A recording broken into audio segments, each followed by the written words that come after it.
You noble diggers, all stand up now. None returns. Hello, my friends, and welcome to my channel. Today we will be talking about God, or what did Michael Brooks say about God? Well, first, they're conflating two things at some point. So I just want to say again, really quickly up front, I have no problem with atheists or atheism at all. I don't personally identify as such. I'll say this in one hand, and I know I'm like Mr. Anti-atheist apparently, but I would say that like actually you I don't shouldn't think you be. are. I don't think so either, but people are very touchy. Some of our listeners. Some think people so. get very touchy, but I would actually say that I don't think you should feel ashamed to be an atheist at all. I don't actually think that these Well- people in any way represent, certainly not. It's funny if you read even people like Durkheim or like first atheist thinkers were very serious and they were very informed about religion, and they didn't think it was some awe-inspiring accomplishment to understand that the world wasn't 5,000 years old. I have thought this for a long time, but Michael Brooks is such a heroic figure on the left, and he has put forth so many great ideas, and he's been such a great influence on me that it's hard to push back really significantly on someone like that, right? But I think it'll make hay. I'm trying to reach leftist audiences, so I have to stir up the beehive, right? I have to poke the nest. So I apologize. I mean this in the deepest of respect, this criticism. But Michael Brooks said something to the effect of that the new atheists, right, the Richard Dawkins, the Christopher Hitchens of the world, that they had like a 14-year-old's view of religion, right? That it was silly and it needs to be excised from the populace, right? And I'd like to push back on that very significantly, right? I think I take the criticism that the demeanor and the tactics by the new atheist movement are beneath contempt, that they are haughty and self-absorbed. They referred to themselves as like enlightened beings for a bit. It's terrible, right? But also, Michael Brooks was, from New York and a Jewish background. I don't think that he can empathize with how deep and dark religion gets immediately when you look into the Protestant world, right? And that's where I grew up, right?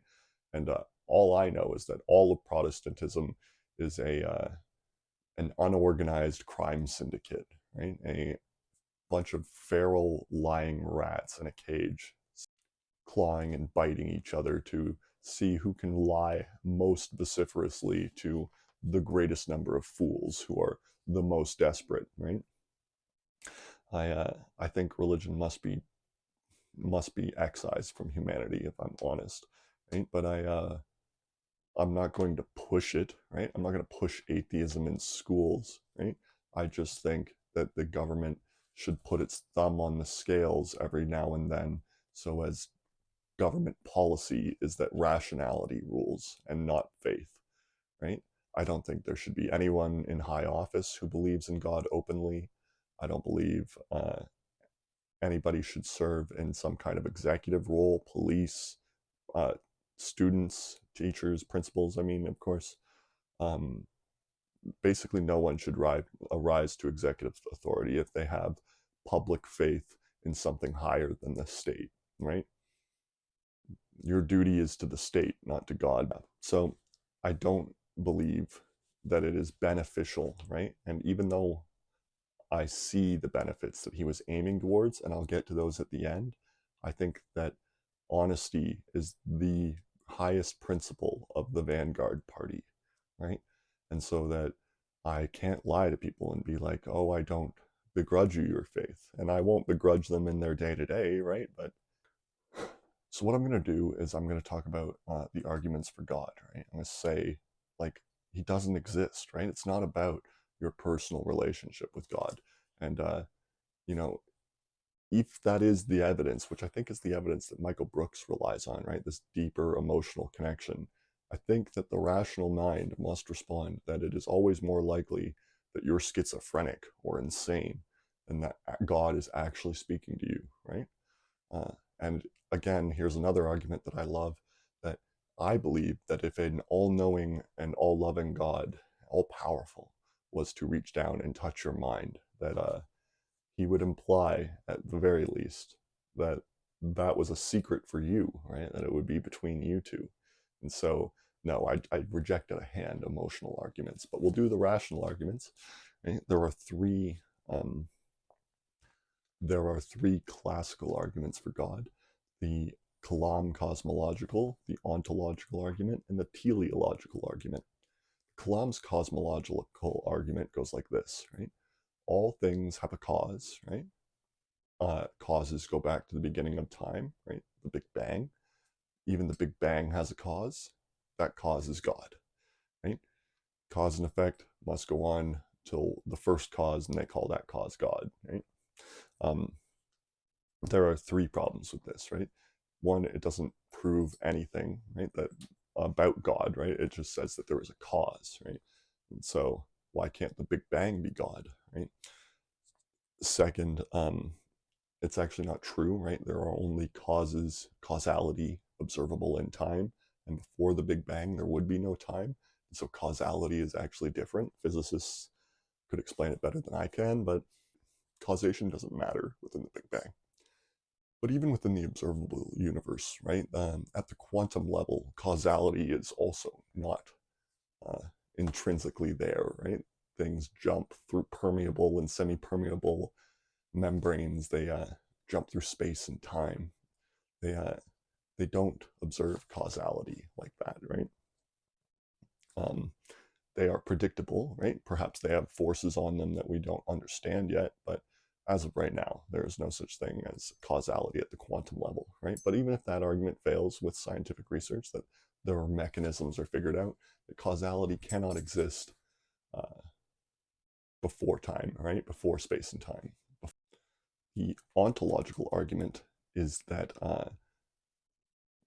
God's being is it's such a silly argument. I'm trying to deliver these in good faith, but they're all stupid, right? But okay, I'll try again. The ontological argument is a definitional argument, right? God is the greatest being. He is all powerful, all knowing, and all loving, right? One of the assets, one of the sets of existence, one of the definitional sets of all powerful is existence itself, right? You can't be all powerful and non-existent, right? And so therefore definitionally God exists, right? Because to be all powerful means to be existent. Circular, right? It's begging the question, but that's not fun for most people. So this is my favorite defeat of that argument. Well, what I believe in is a god-eating penguin named Eric, right? And Eric is a god-eater, right? And so one of the definitional sets of being a god-eater is existence, right? And so if any god were to come into existence or be in existence, then Eric the god-eating penguin would eat them and take them out of existence. Ipso facto, there is no God.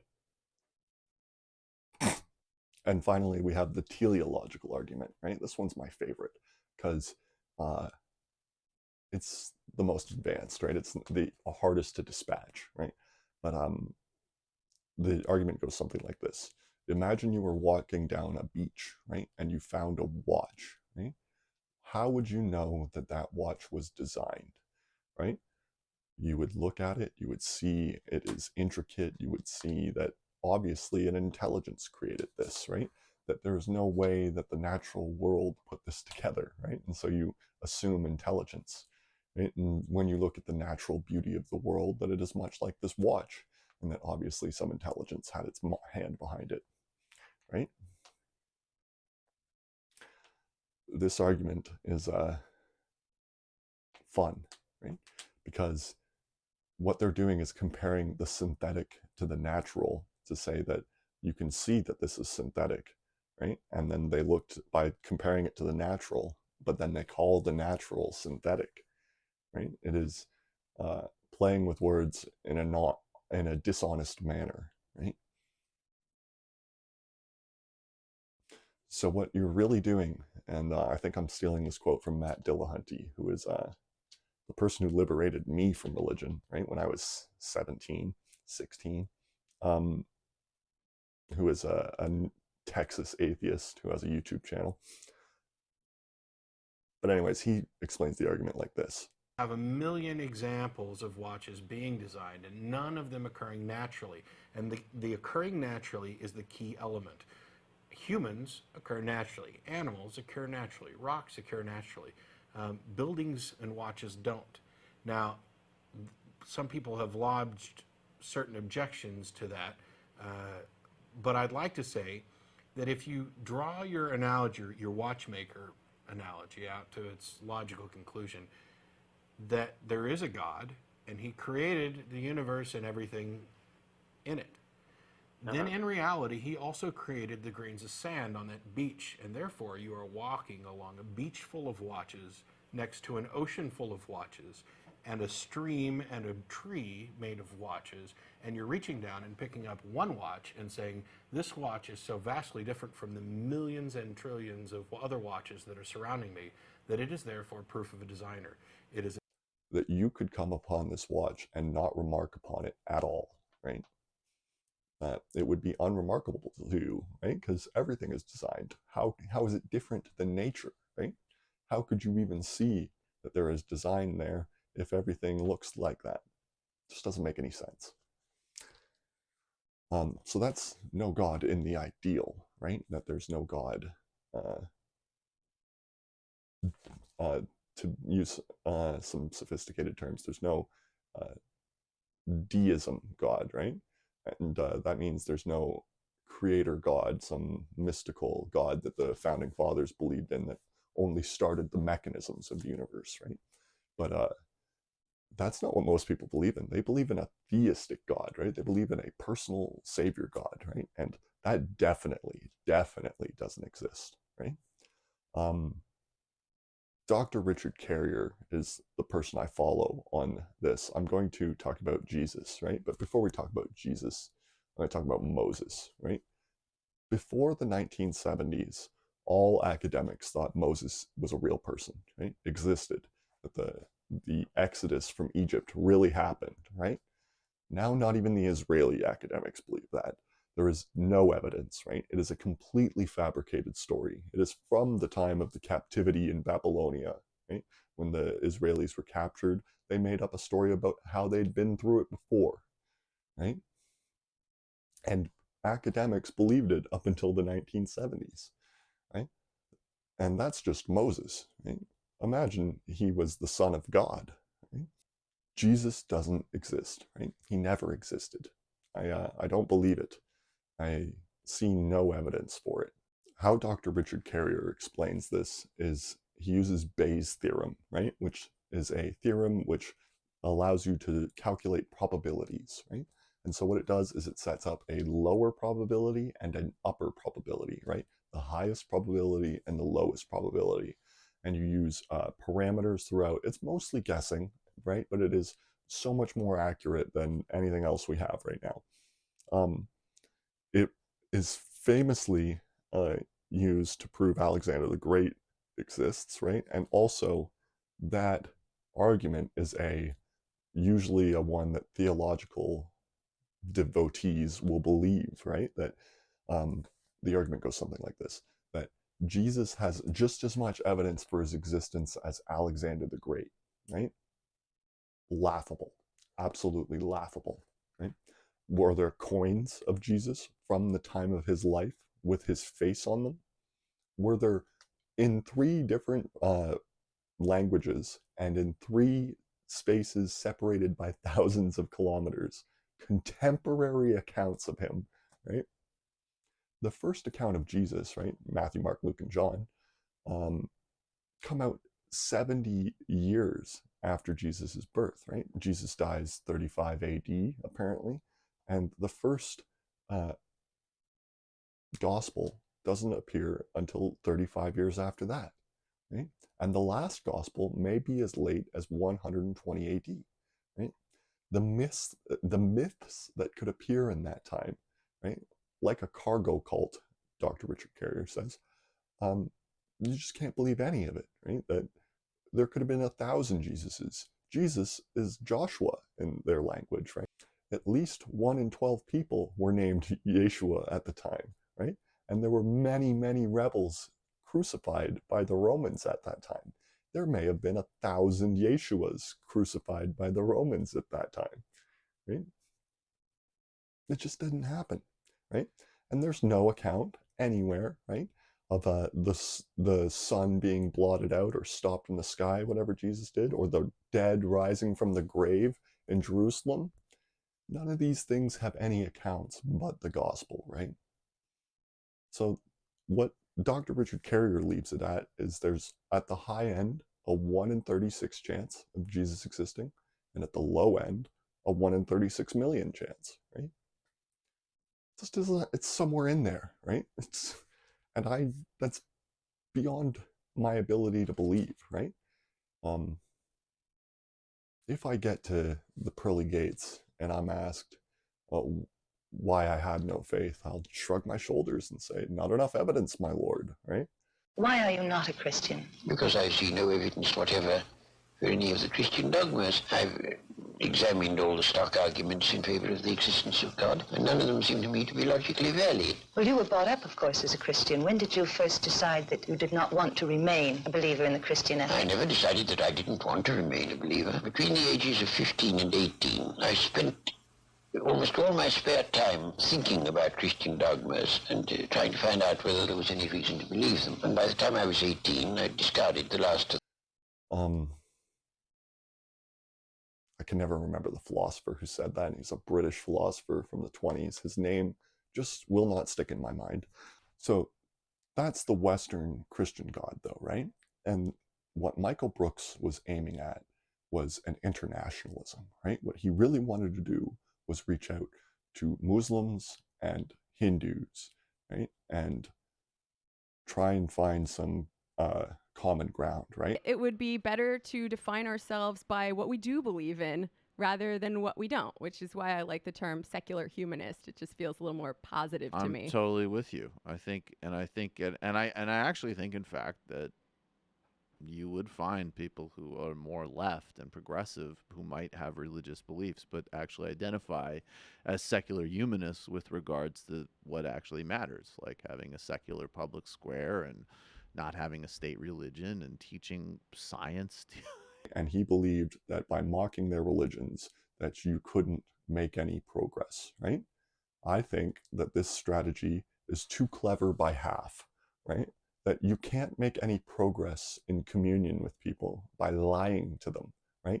And, you know, we live in the age of the cell phone. They're going to figure out what you really believe, right? And saying, you know, pandering to them or infantilizing them, treating them like they're babies, that they can't handle what you believe, right? It's no way to build a relationship, right?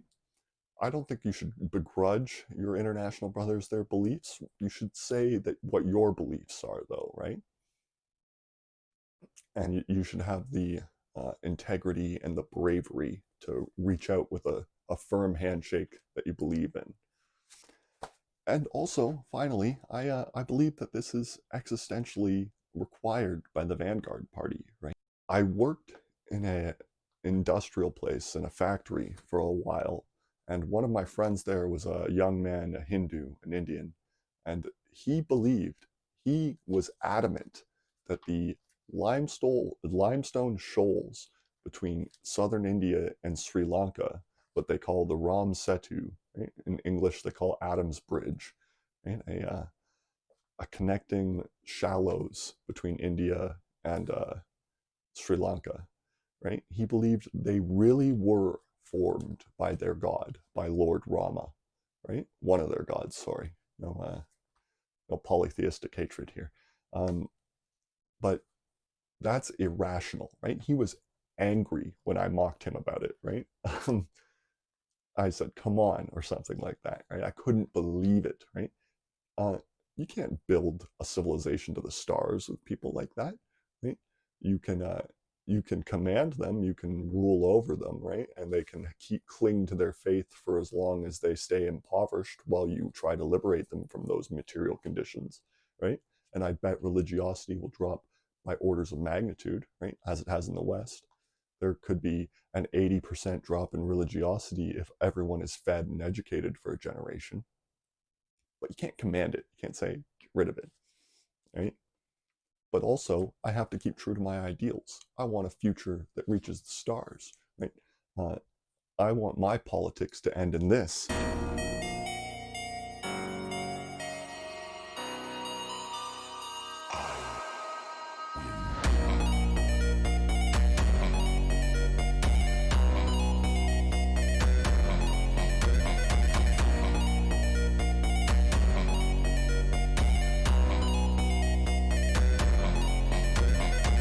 So I'm going to leave you with the orthodox Marxist stance, right? And I want you to remember that Michael Brooks, as smart as he was, has nothing, not anything, on Lord Autism himself, Karl Marx. Right? And so I'm going to read the full Opium of the People quote, Opium of the Vogue. I don't like Opium of the Masses. It's a bad translation. Vogue means people. So I will start that now. The foundation of irreligious criticism is, man makes religion. Religion does not make man. Religion is, indeed, the self-consciousness and self-esteem of man who is either not yet won through to himself or has already lost himself again. But man is no abstract being squatting outside the world. Man is the world of man, state, society. This state and this society produce religion, which is an inverted consciousness of the world, because they are an inverted world. Religion is the general theory of this world, its encyclopedic compendium, its logic in popular form, its spiritual point d'honneur, its enthusiasm, its moral sanction, its solemn complement, its universal basis of consolation and justification. It is the fantastic realization of the human essence, since the human essence has not acquired any true reality. The struggle against religion is therefore indirectly the struggle against the world whose spiritual aroma is religion. Religious suffering is, at one and the same time, the expression of real suffering and a protest against real suffering. Religion is the sigh of the oppressed creature, the heart of a heartless world, and the soul of soulless conditions. It is the opium of the people. The abolition of religion as the illusory happiness of the people is the demand for their real happiness.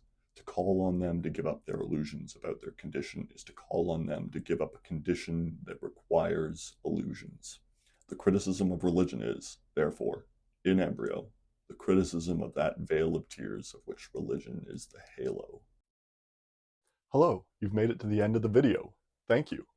This channel has one mission: to prevent civilizational collapse associated with climate change, to prevent 100 million refugees by 2035, to stop 7 billion from starving to death by 2075. And we will do this through one main vehicle. We mean to unite the Anglosphere. We will do this by convincing the Commonwealth of His Majesty King Charles III to apply for statehood as one. And then with this new power, we will be able to negotiate in good faith with the rest of the world on how to tackle this crisis. Thank you and enjoy.